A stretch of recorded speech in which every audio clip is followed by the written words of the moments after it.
Hello student, आज हम पढ़ेंगे important journal entries. Last video में कुछ इम्पोर्टेंट जर्नल एंट्रीज जो है पढ़ाई थी मैंने। आज हम कुछ और इम्पोर्टेंट जर्नल एंट्रीज करेंगे। Let's start. नेक्स्ट इज है boat goods from Nilesh for cash ₹50,000, also paid ₹1,000 for their carriage. कि गुड्स हमने नीलेश से परचेज की है कैश में ₹50,000। ये तो क्लियर हो गया कि नीलेश से हमने 50,000 में गुड्स परचेज किए हैं। ठीक है, तो सिर्फ अगर हम इसकी एंट्री देखें तो गुड्स परचेज करते हैं तो हमारे पास क्या आ रही है, गुड्स आ रही हैं, और गुड्स से परचेज करते हैं हम उसके लिए परचेज वर्ड यूज़ करते हैं। ठीक है, तो परचेज अकाउंट डेबिट कैश में कर रहे हैं तो टू कैश अकाउंट, क्योंकि क्या जा रहा है हमारे पास से कैश जा रहा है। अब यह है कि हमने जब गुड्स परचेज किया है तो 1,000 रुपीज़ हमने उसके कैरेज के लिए दिया है। मतलब जब उसको लाने में हमारा जो भी खर्चा वगैरह हुआ उसको बोलते हैं हम कैरेज। तो ये जो कैरेज है वो हमारा एक्सपेंसेस है, वो अलग से हम उसको डेबिट करेंगे, क्योंकि कैरेज जो है हमारा एक्सपेंसेस है और एक्सपेंसेस क्या होता है, डेबिट होता है। तो हम लिखेंगे कैरेज अकाउंट डेबिट 1,000। ये भी कैश में हुआ एक तरीके से क्योंकि पेड, तो इसकी अगर हम अलग से एंट्री करें तो वो होती carriage account debit to cash account. क्योंकि दोनों में कैश वर्ड जो है क्रेडिट हो रहा है तो हम कंबाइंड एंट्री कर देते हैं। Purchase account debit 50,000, carriage account debit 1,000 to cash account 51,000। Goods purchased for cash.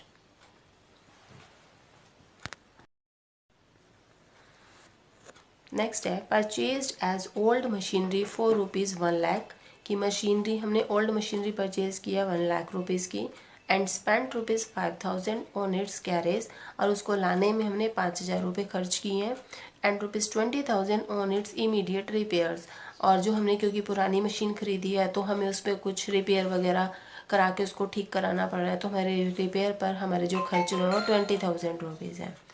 ये सब हमने क्योंकि पुरानी मशीन खरीदी है तो उसको लाने का खर्च हुआ, रिपेयर्स वगैरह। तो ये सब जो खर्चे हैं कैरेज के और रिपेयर्स के वो मशीनरी में ही प्लस हो जाएंगे। जब हम एसेट ला रहे हैं तो हमारे पास एसेट आ रही है कि debit word comes in asset आ रही है, तो एसेट क्या हो जाएगी, डेबिट हो जाएगी। तो ये दोनों खर्चे कैरेज और रिपेयर्स के वो मशीन में ही जुड़ जाएंगे।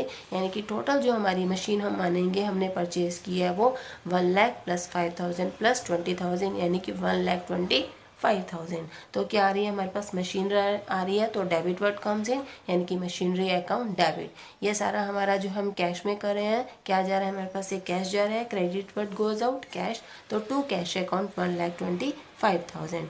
अब देखो हमने लास्ट में क्या किया था, हमने गुड्स परचेज करते हैं और उसके ऊपर कैरेज वगैरह आता है तो वो परचेज में डेबिट नहीं होता, वो हम अलग से कैरेज अकाउंट डेबिट करते हैं। लेकिन जब हम कोई एसेट परचेज करते हैं और उसके ऊपर हमारा कोई कैरेज या रिपेयर का खर्चा होता है तो वो उसी एसेट में ही इंक्लूड हो जाता है। ठीक है, अगर गुड्स के ऊपर होता है तो वो अलग से उस नाम से डेबिट होता है, लेकिन अगर एसेट पर ऐसा होता है तो वो एसेट में ही हमारा जुड़ जाता है, यानी कि उसी एसेट के नाम से हम डेबिट कर देते हैं।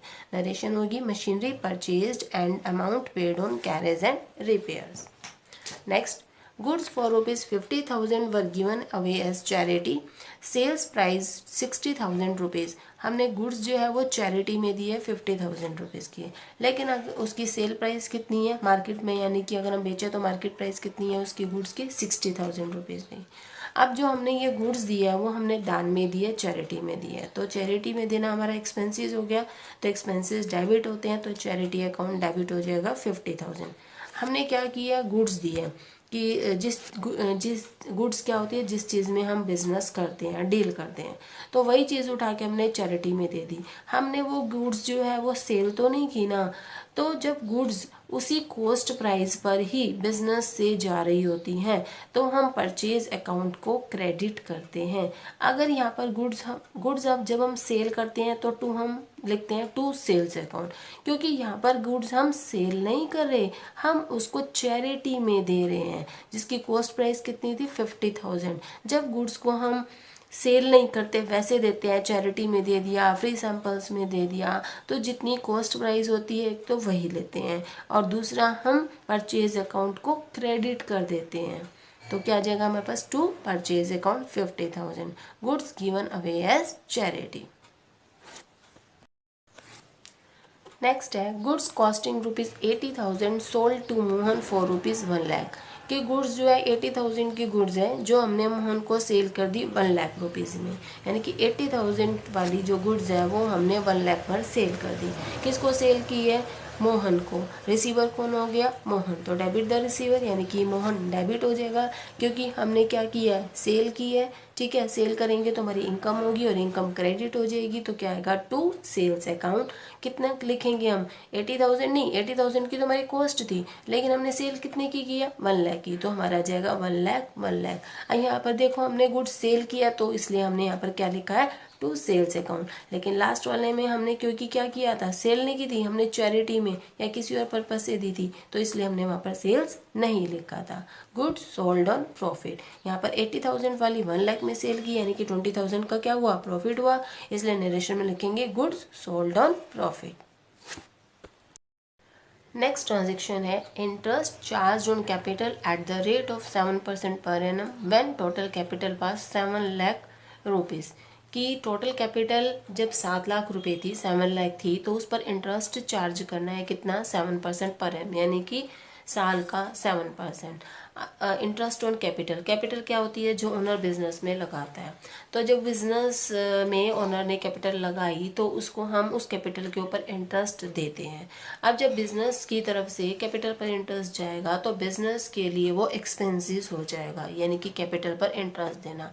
और एक्सपेंसेस को क्या करते हैं? हम डेबिट करते हैं। तो यहाँ पर क्या आ जाएगा? Interest on capital account debit. अब कैपिटल पर इंटरेस्ट देंगे बिजनेस के लिए तो वो एक्सपेंसेस हो जाएगा, लेकिन ओनर के लिए, क्योंकि ओनर को तो कैपिटल पर इंटरेस्ट मिल रहा है, तो उसके लिए तो इनकम होगी, प्रॉफिट हो गया, यानी कि उसकी कैपिटल अकाउंट क्या हो जाएगी? हम कैपिटल अकाउंट को क्रेडिट कर देंगे, यानी कि उसकी कैपिटल क्या होगी? और ज़्यादा बढ़ जाएगी। उसकी कैपिटल अकाउंट में हम क्या कर देंगे? क्रेडिट। तो टू कैपिटल अकाउंट। अब इंटरेस्ट कैसे निकालेंगे? कैपिटल थी हमारी 7 लाख, 7 लाख मल्टीप्लाई 7/100, तो यह आ जाएगा 49,000। ठीक है, interest charge on capital. Next है paid ₹2,500 for repairing the office furniture. कि ऑफिस में फर्नीचर है हमारे पास और उसकी रिपेयर पर हमने कितने दिए? 2,500 रुपये दिए।